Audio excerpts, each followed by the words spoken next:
Going back to our guest. Okay, so sir, you're tell us what you think should have happened last year instead of the looting and giving more power to the very banks and regulators that swindled us.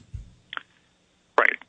We need to set up a system that's simple, transparent, and safe for public use. And this current system is not, and we are spending our way into what could be a huge problem, hyperinflation potentially. I mean, the potential is really quite substantial for things to get out of control. The way to get to safety is you set up a single federal regulatory body, not 115 or 20, which is what we are. We now have about 115. The president has been calling for about another 5 or so. None of these guys could shoot straight to see the problem.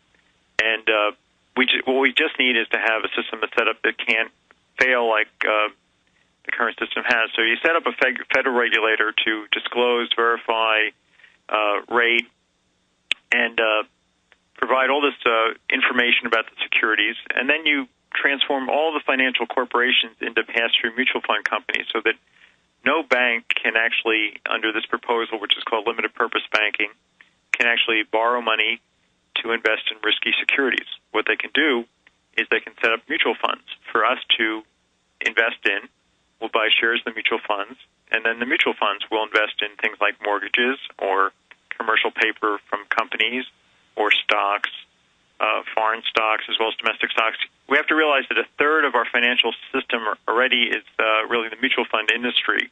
They hold about $12 trillion in assets. So the glass is plenty full with respect to mutual fund companies being able to intermediate between lenders and borrowers and between savers and investors. So the idea is not just to turn banks into mutual funds, pass-through mutual fund companies that are never in a net exposed position where they're never, if you're not borrowing to invest in risky assets, you can never go under because of a decline in the value of your assets. You're just not exposed. So we're talking about zero net exposure of the banking system. But we're also talking about the insurance industry being treated identically as banks because insurance companies, as we've seen, are engaged in the same kind of security transactions that are banks. You can't really tell the difference between a financial instrument and an insurance policy. They're very similar, essentially identical financial instruments. So what we need to do is make the insurance companies run as pass-through mutual fund companies as well.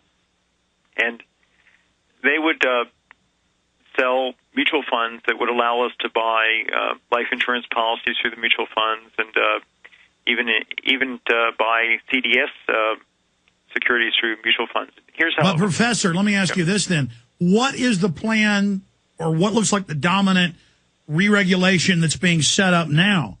Because from what I've read in the newspapers, I'm not trying to pick on the precious Goldman Sachs here, but even Reuters has pointed out they are the most represented in government and in the regulatory system, with Henry Paulson getting up and admitting that it's not a conflict of interest because the Treasury Department gave him a waiver to be involved with Goldman Sachs while he was giving billions to Goldman Sachs directly and through AIG. Yeah, no, this is like a revolving door, and this is not arm's length. This is a conflict of interest, and it's also they would call it a confluence of interest. They're trying. This is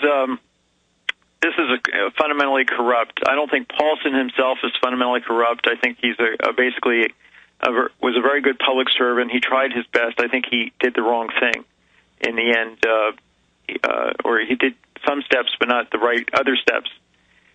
He has like $300 million.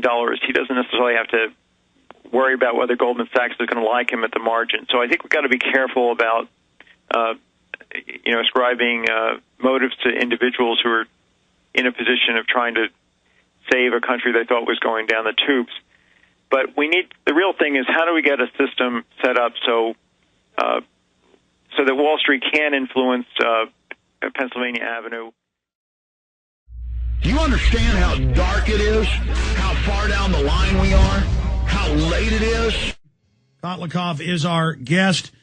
Okay, we got about 7 minutes left, sir. You were asking about whether the current solution being proposed by the administration is the right way to go. No, I think it's just spending a lot of money and maintaining the current structure. I think it's putting us at grave risk.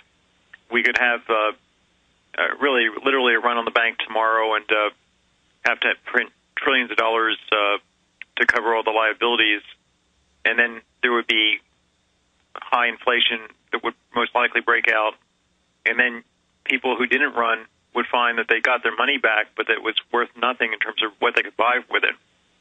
So there's this myth out there that we actually have purchasing power deposit insurance. We just have money deposit insurance, and it's not really going to protect us from the hyperinflation that might result from a run on the bank. So we're in very great risk. We have to get to a safe financial structure. We can't go back to 1930.